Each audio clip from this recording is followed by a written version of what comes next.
Hello everyone, my name is Crystalline and I would like to welcome you to our webinar Understanding ISO 45003, why it's developed and how it aligns with ISO 45001.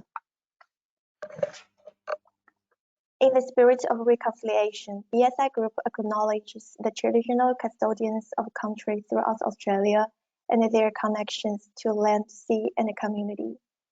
We pay our respect to their elders past and present and extend that respect to all Aboriginal and Torres Strait Islander peoples today.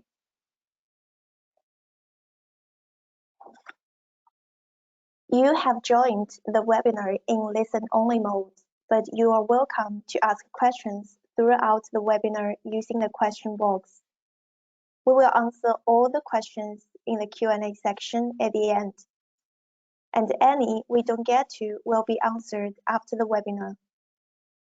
We will be sharing the recording with you. I'd like to encourage all of you to participate in the upcoming polls to have your say, and please bear with us if there are any technical difficulties. We will fix those as soon as we can. Today we have two speakers, Mario Machado and Craig Hobbins. Due to unforeseen circumstances, I'm sorry to say that Stephen Dowling will not be able to join us. Mario Machado is the Australia National Practice Leader, WHS for AO, and has 25 years experience in a wide range of multidisciplinary areas: health, safety, culture, leadership, risk management, and environmental management. He also has extensive experience in the implementing targeted programs to improve health and safety performance that encompass people risks, compliance, engagement, and cultural outcomes, including mental health. Craig Hobbins has over 30 years of experience in the development, implementation, and auditing of quality, safety, and environmental management systems. He also audits standards addressing workplace psychosocial issues and road safety requirements. Before we begin, we'd like to run our first poll to get an understanding of your organization.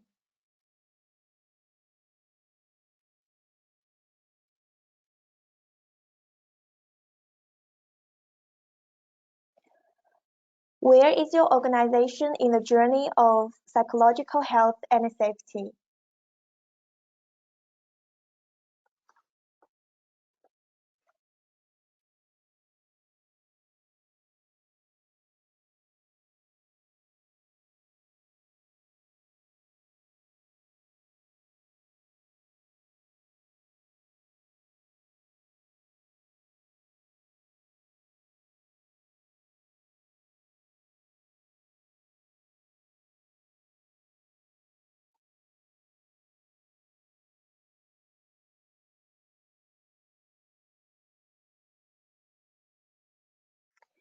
Great to see our audience has started their journey and are implemented procedures.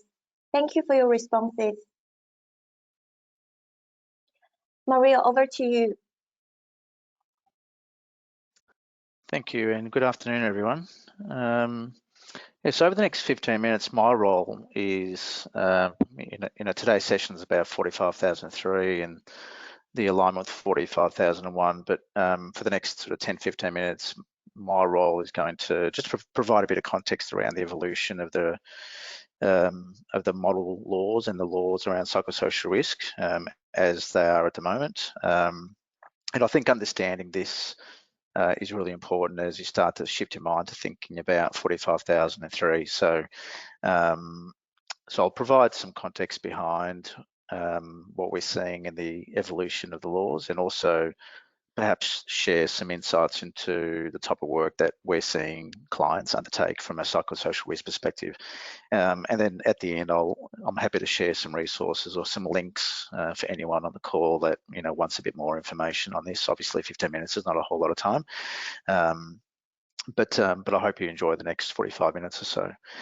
So if you go to the first slide, I think the main point with understanding, the background to why we're here to talk about 45,003 and the whole concept of psychosocial risk is really why have we seen such an evolution around psychosocial risk being built either into regulations around the states or into codes of practice.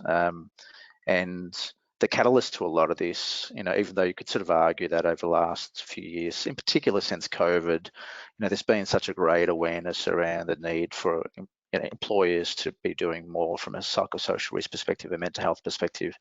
But a lot of the regulatory stuff that we're seeing at the moment, and perhaps that we're all responding to, came off the back of the Boland Review. So the Boland Review was undertaken by Marie Boland, and it's a statutory review of the model laws that occurs every 5 years. This particular review took a lot longer for it to happen, and there was a whole range of feedback sought from various parties, and the general feedback around psychosocial risk and mental health in the workplace was that despite the fact that psychosocial risk was captured in the general duties of the Act through the health component of work health and safety, there was really inadequate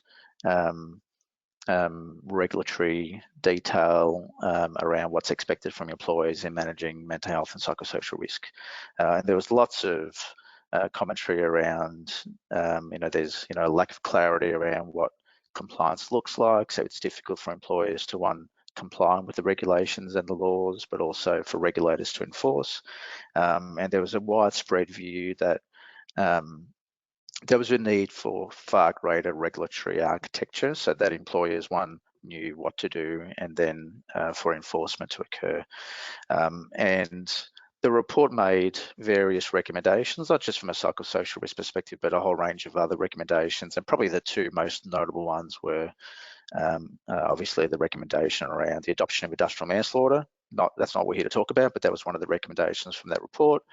And then the second one, which is what we're here to talk about, is the integration of psychosocial risk into the model laws. So, and effectively what we've been seeing ever since, if you look at this diagram, is these laws being adopted either into regulations or into codes of practice and being adopted by the various states. In amongst all of this, you can see that ISO 45003 was launched in the middle of 2021, independent of this, of course, because this is a global standard. But I think the whole adoption of 45003, when you think about 45001, there's lots of really nice parallels for employers that are implementing systems to manage psychosocial risk. So I think the main point I want to make from this slide is that that the thinking around the management of mental health in workplaces has gone well beyond self-care. If you think about the way a lot of employers, including us, managed psychosocial risk, in particular during COVID, there was a much great emphasis on what we call mental health literacy in the workplace, developing capability and awareness, and creating self-care, and getting all individuals to think about resilience.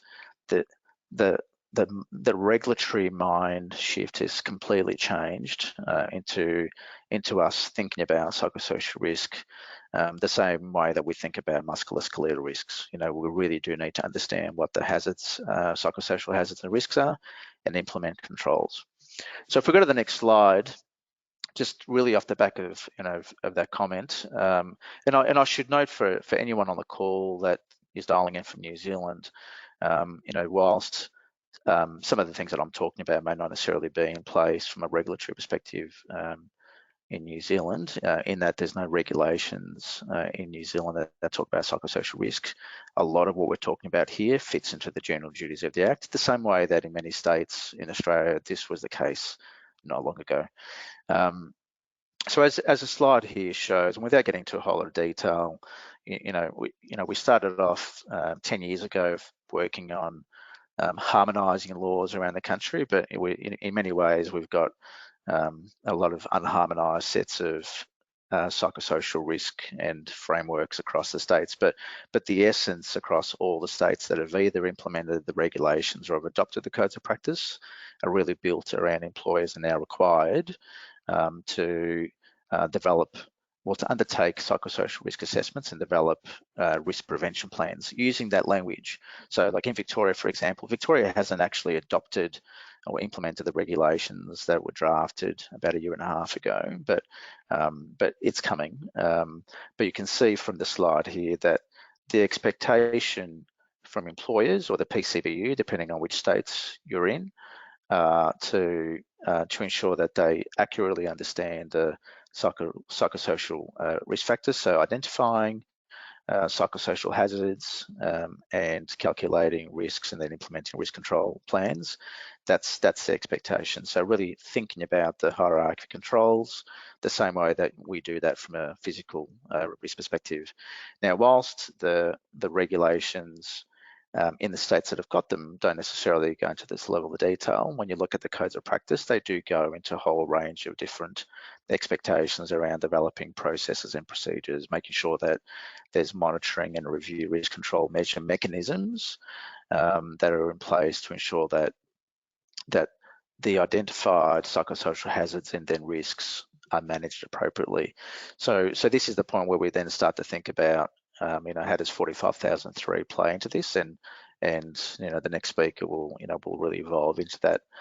The one thing I would like to note is that one of the differences between some of the regulations that have been adopted, really relates to what's happening in Victoria. So Victoria, in the draft regulations, have a requirement in there for employees with more than 50 employees to submit a de-identified report to WorkSafe Victoria twice per year with information about reportable psychosocial complaints.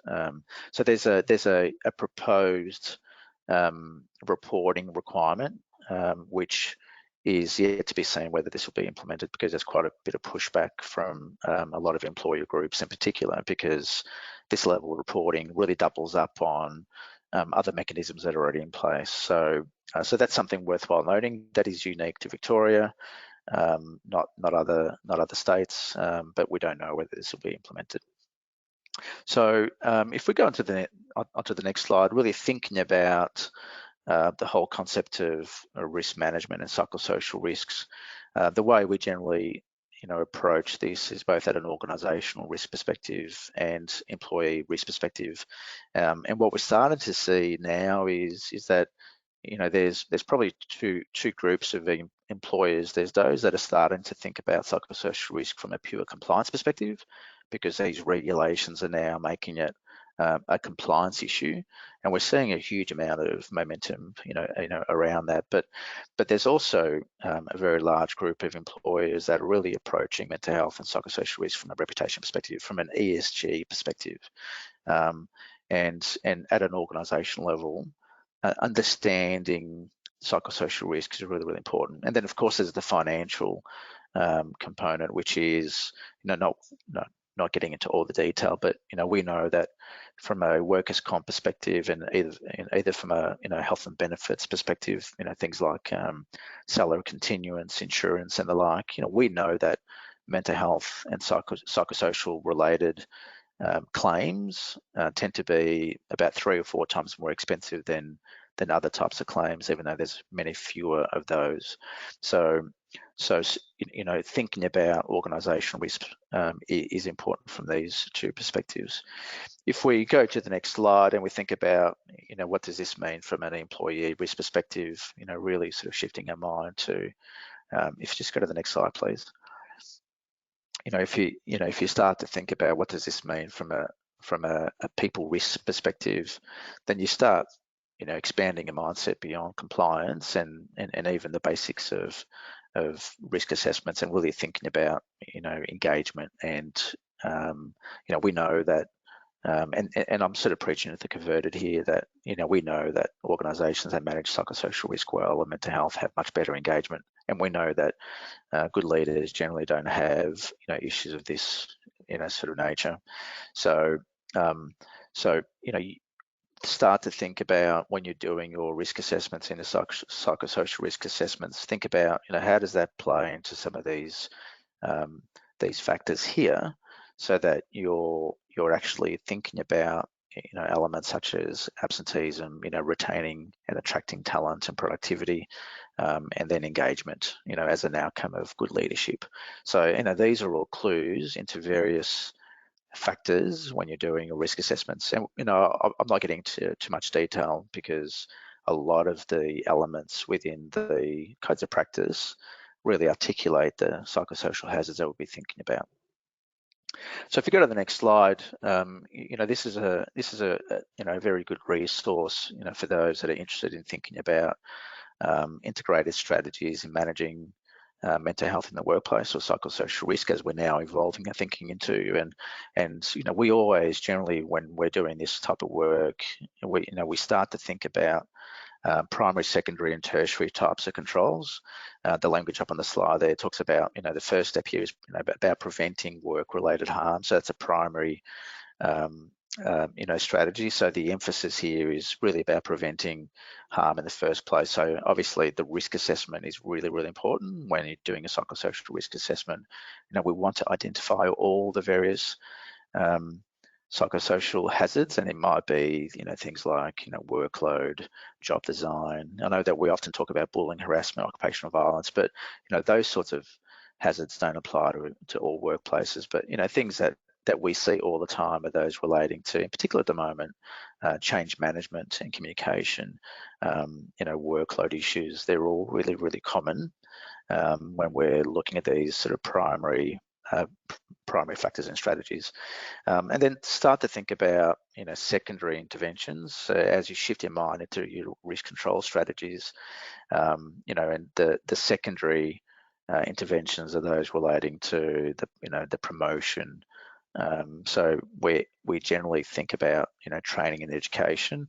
Mental health literacy in the workplace is it's a secondary intervention, really, really important. But ultimately, what we try and do with organisations thinking about this strategically is creating an environment where both people leaders and others have good insight and good awareness to pick up things with their colleagues and then they have the skills to have a conversation.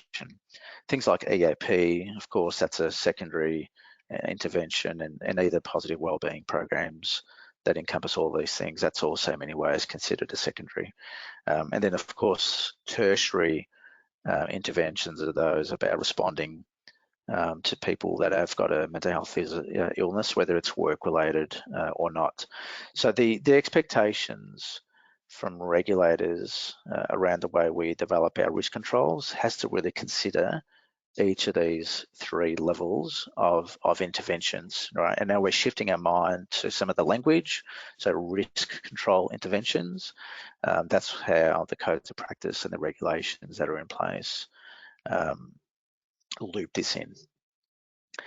So if we go to the next slide, and I won't take up too much more time. This is just it gives you a bit of an idea of some of the, for those that have started the journey, and based on the poll that we just looked at before, there's a lot of things to think about. Obviously 45003 is a systems related standard that has a lot of great detail around how to undertake risk assessments. The standard talks, it actually outlines a whole range of different examples of psychosocial hazards, but in us complying with the regulations and actually getting good outcomes involves a whole range of things, and in particular engaging with executive leaders and the boards. So looking at psychosocial risk from a leadership perspective, so ensuring that you've got commitment from boards and making sure that they've got good awareness around these sorts of things, and then really focusing on the same way that you do this from a leadership perspective, thinking about operational leaders and making sure that they've got the right skills and there's the right level of commitment, so they themselves know how to manage mental health in the workplace. The secondary interventions or the strategies I just mentioned before on the previous slide, really, really effective at this level, where the emphasis is on developing capability, with this sort of group here. And I won't spend too much time on the contractors, but employers generally don't think about contractors from a mental health perspective because depending on the nature of the contractors, they tend to come in and out, not necessarily they're not integrated into the workforce, but we certainly try and encourage that strategies and risk assessments that relate to psychosocial risk also encompass activities and operational elements associated with contractors. So it's really, really important that you consider those. Contractors often tend to be external. They kind of sit outside our normal operations, but they're also affected by some of the things that happen in the workplace from a psychosocial risk perspective. So as we sort of transition into Craig's section of this webinar, which is really the nuts and bolts of the standard. If we go to the next slide, I'd probably like to, for those that have got some interest in learning more about this, you can jump onto any of those two websites. The aoninsights.com.au website has a lot of handy tools, webinars and other recorded sessions that we've run on this with a lot more detail around psychosocial risk assessments. So for those who've got some interest in this and you want to get some handy tools, just jump online and have a look at some of those resources that I just couldn't get through in this session. But hopefully some of this content here provides a nice segue into Craig's content. So if anyone's got any questions, happy to wait until the very end, and then I'm happy to take some questions and I can answer. Thank you.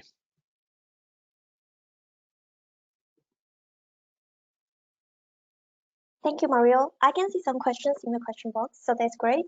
We'll address those in our Q&A session. And now over to Craig. Thank you very much. So I, as Mario alluded to, I'm going to go into the specifics of 45,003. Really, though, highlighting where it's got some differing and individual requirements as opposed to the general health and safety standards like ISO 45001. To go through every element, we'd be, need a much longer session. And I'm, working on the assumption that everyone or most people attending this session are very familiar with 45,001 or a health and safety management system. So I want to highlight the differences and I guess, pull out some of the specifics that will complement what Mario was talking about in respect to regulatory compliance. So thank you for participating and I'll continue. Next slide, please.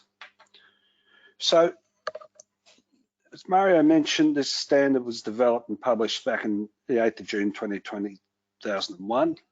It's developed as a global standard. It really doesn't matter, I guess, from a perspective of where you live and where you're situated, whether you have a legal framework or not. As many countries won't have this. When I did the training on this in 2021, actually, at that point in time, Canada was probably leading the field, but Australia has caught up since. So, it's not necessarily dependent on a legislative framework. Obviously, it complements 45,001. It's designed to cover all industry sectors, whether you be a volunteer organisation, a small business, or a multinational corporation. It can be applied to any organisation.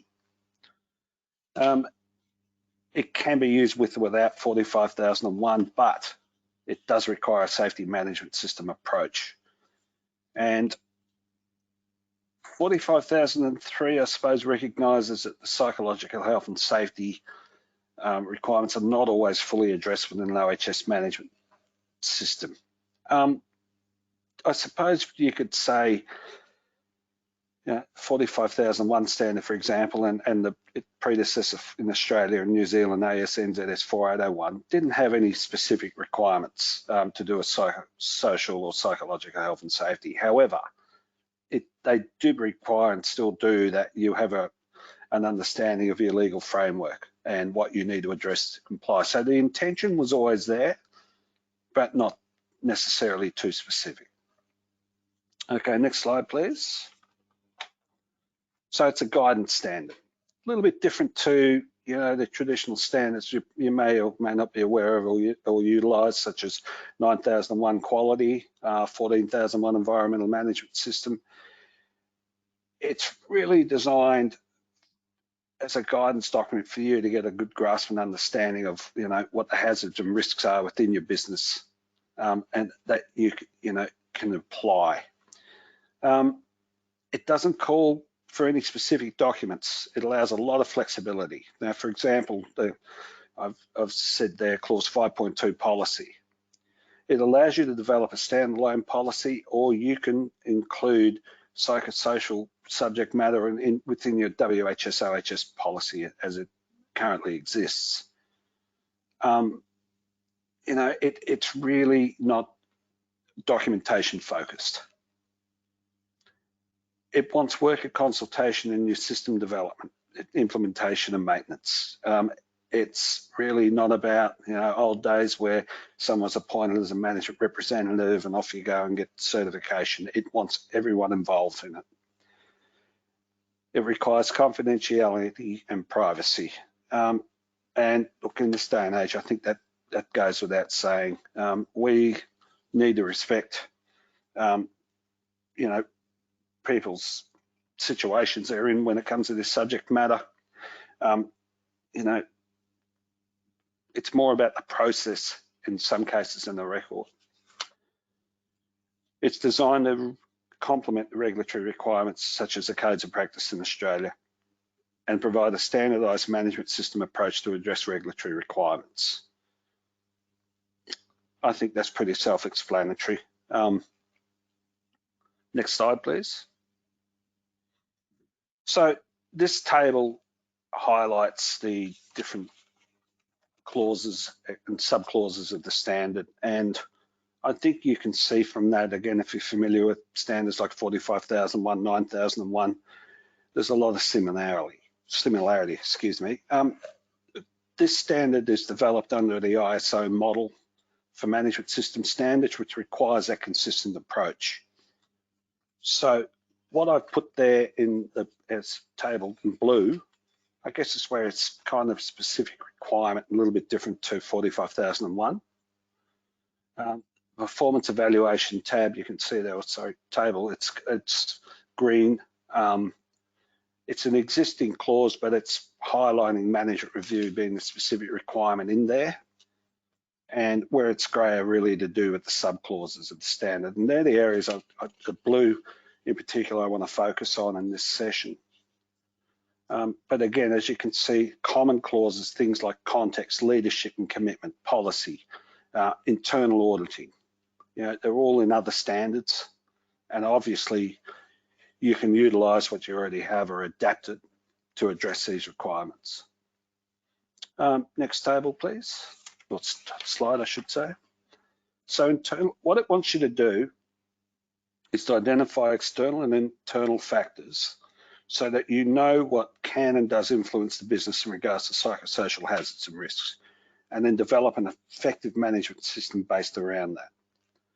So under the standard in clause 4.1.1, it gives 10 examples of external factors and issues, and then 9 examples of internal factors and issues. And I've summarised some of them there on the right.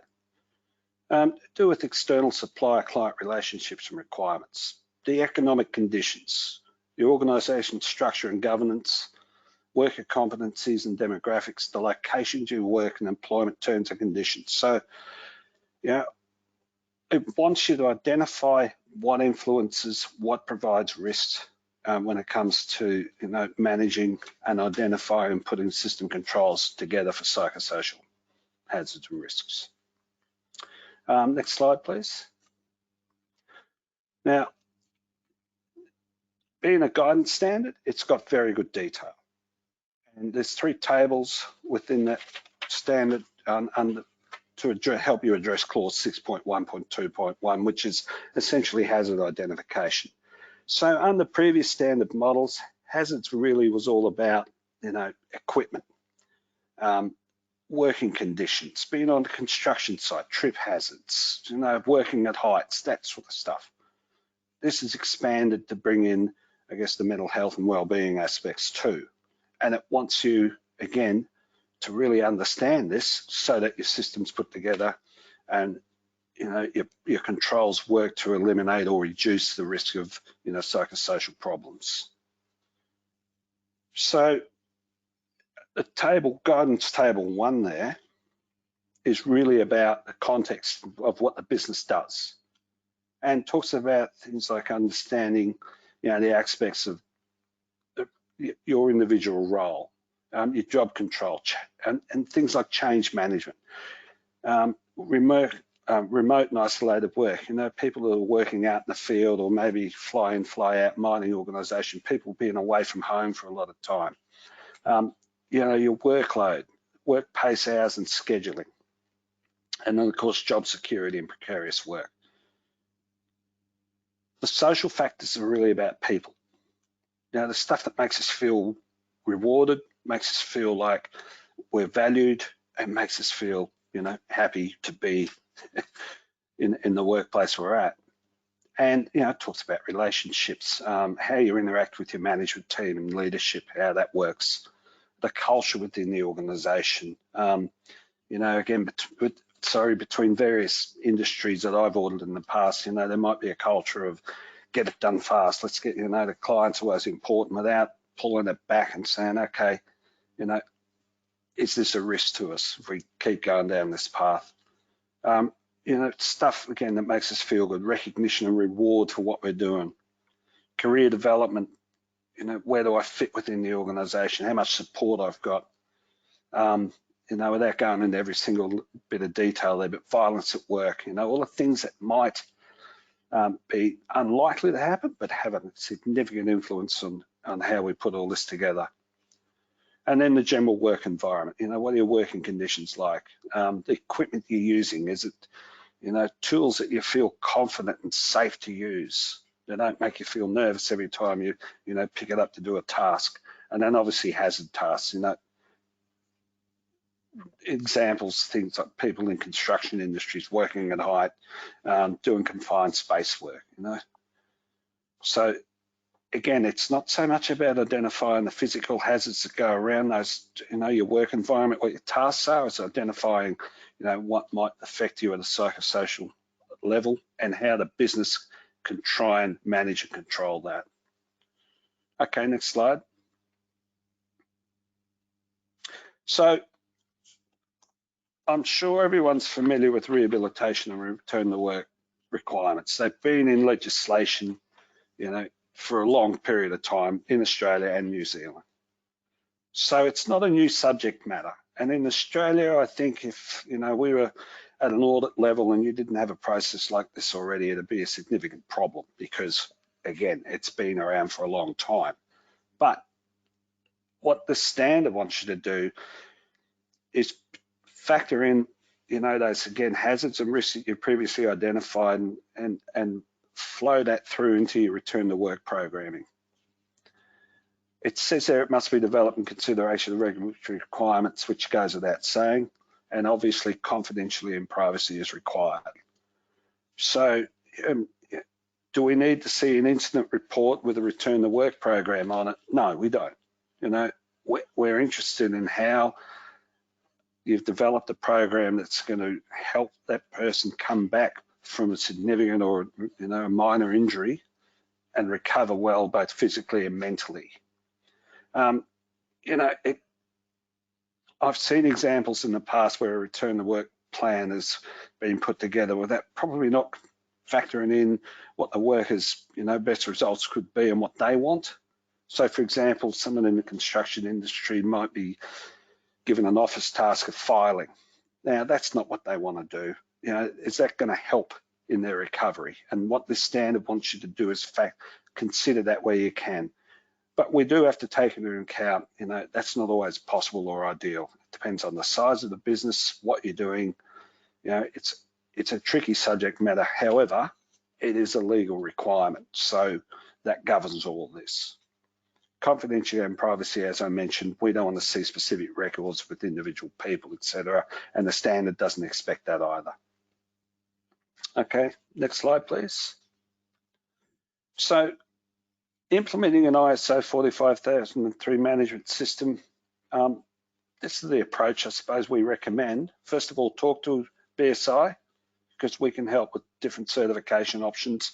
It's not a one-size-fits-all approach for a certification program. We look at the size of your business, the risks involved, what you do, all those sort of factors. So talk to us, because it's probably a good starting point to know what the expectations are and what's going to work best for you. The second thing to do is know and understand that regulatory requirements applicable for where you're located, or where you've got multiple locations, because a lot of this, a lot of a management system addressing 45003 requirements will need that factored in as a principal requirement. We then suggest you do a gap analysis and assessment of what you have in place already, and have a look at that against the standard. Now we can help with that. We've got expertise and tools, etc., in that department. The next step would be to develop an action plan to address any deficiency you detect, then develop processes to address those gaps. Implement your process and system controls, and then train your personnel on the new requirements. Now, going back a few steps in all that process, we'd expect also that employees, workers, health and safety committees, whoever they are, key personnel are involved in your gap analysis activities, your system development. And again, it's a fundamental requirement of the standard. And then the last step, review and audit your system to ensure your implementation is successful. So, I've often said it doesn't matter the program, you get audited, you get certified when you're comfortable and ready to do it. When you think you've got all the ducks in a row and it's going to be a successful outcome for you, when you're confident, that's when you go ahead. Okay, next slide, please. So when it comes to regulatory compliance, and I think that's very important, especially in Australia and New Zealand, because we do have quite mature, sophisticated health and safety legislation frameworks in place. And this standard obviously can be used as a tool to assist with compliance and demonstrate that you are, to the best of your ability within an organisation in compliance with what legislation requires. So first of all, the biggest requirements under health and safety law in Australia and New Zealand is you've got systems to identify and address hazards and risks. This extends out to identification of psychosocial hazards and risks. And again, going back to some previous slides, we talked about identifying the external, internal influences, where your organisational people may be vulnerable. All the things that can make this, be an issue for you. The next thing you can do through a management system addressing 45003 is confirm your policies and procedures developed around an ISO best practice guideline. I think one of the beauties of the ISO standards are that they're developed by people from very varied business sectors, different countries, subject matter experts. So you've got a whole range of expertise putting these things together. ISO standards, or any standard, it's not a very quick and easy process to get them developed and established and approved. There's a lot of input, there's a lot of discussion, a lot of debate. So, you may be, able to then say to a regulatory body, if you ever need to, this is not something we made up, we've used an ISO model.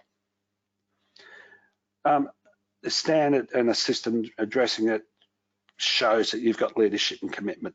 You can confirm through documents and records you're doing what you say you were doing. We're not just pretending, here's the evidence, here's the history. Checking and reviewing, your compliance is important, using things such as internal audit programs and maybe other areas where you might have a one-on-one discussion with the person, that sort of thing. But we're not looking for the record of that, and neither with a regulatory body necessarily. We're looking for the process. And above all, you get audited by an independent third party that basically confirms you're doing what you say you're doing. and that will come out in an audit report, or whatever the model and the way we do that. So really, I hope that summarises the standard and the differences, I guess, between it and 45,001 in particular. And of course, I'm more than happy to take any questions as we proceed. So thanks very much. Okay, and I thank you, hope you Craig. put up with my voice, because it's not the Thank best. You. Before we take questions, we have one more poll to see if there is anything we can do to help you post this webinar.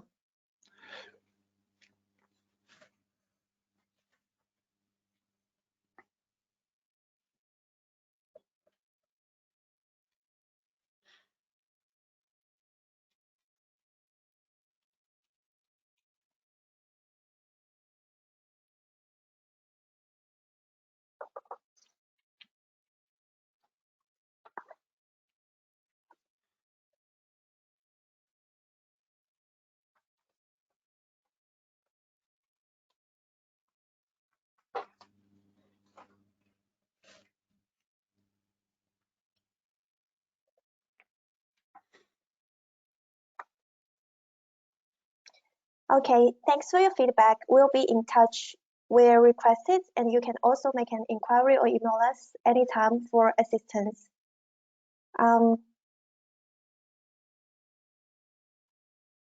Here we have listed some resources you may find of interest available on the BSI website. So now for your questions. We got a few questions, but just conscious of time, we may not get to all the questions, but we will respond to you after the webinar. The first question, someone asked Mario, what key psychosocial risks are you seeing from your work with the clients? Okay, that's a good question. So the question is what sort of key risks have we been seeing with clients? So we've now been doing a lot of this sort of work over the last 12 months or so, and the importance behind this question is assessing psychosocial hazards in many ways is very different to the way you would do a risk assessment on a physical risk. So, for example, if you're doing a manual handling risk assessment, you observe someone doing a task, and then you assess, you identify the hazards, and you assess the risks accordingly. So one of the challenges when you're doing a psychosocial risk assessment, how do you accurately identify, psychosocial hazards? So, but to answer your question, and I'm happy to come back to how you go about this. I'll come back to that later on. But some of the most common ones that are contributing to the highest risks are those relating to job control. Job control and workload management are probably the two key ones. So job control relating to how much influence an individual has over their day-to-day work duties.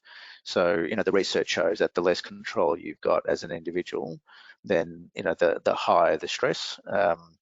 And then obviously, workload just relates to workload. And that varies from, different types of employers, blue collar workers versus white collar workers. In the white collar worker environment, we see workload being a very significant issue that we see right across the board. So some other ones that are really quite prevalent, change management and communication is also one that rates very high in the high risk categories. So especially at the moment where a lot of organisations are restructuring, they're looking at ways to streamline and reduce costs, and all of those things tend to result in higher psychosocial risks. Isolation is very, very common as well in areas like disability services and community care organisations where individuals tend to work on their own. And we see that being really prevalent. Flying in, fly out is also, really common when it comes from an isolation perspective. And some other ones, such as, emotional demands, where, we see that coming up a fair bit in terms of those that rate the highest. And surprisingly, we actually, when we do these risk assessments, we try, to get insights from individuals, but we surprisingly, I found that psychosocial risk factors relating to supervisor support actually rates quite high. So I actually haven't come across too many organizations where individuals feel that their supervisors not supporting them, which is really, really good. And I haven't seen too many others relating to unfair treatment. So we generally, when you see a lot of the literature around psychosocial risk assessments, things like bullying, harassment tend to come up quite often. But to be honest, in a lot of organisations that we've worked with, they've tended to to rate lower.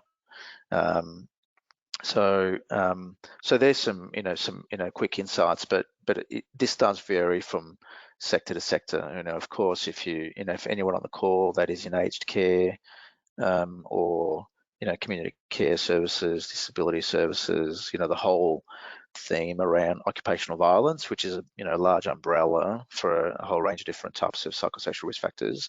That's really, really common.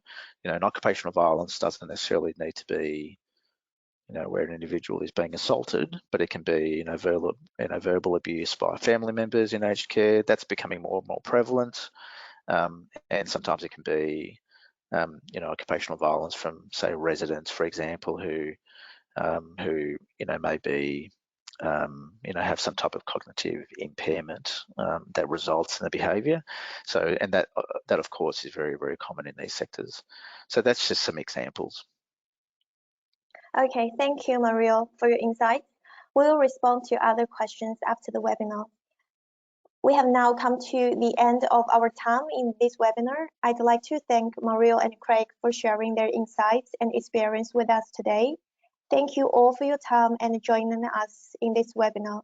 We hope you found value in the information and we'll be sending the recording to you. If you don't receive this, feel free to reach out to our marketing team on marketing.au@bsigroup.com. Thank you once again, and we hope to see you on another one of our webinars soon. Bye.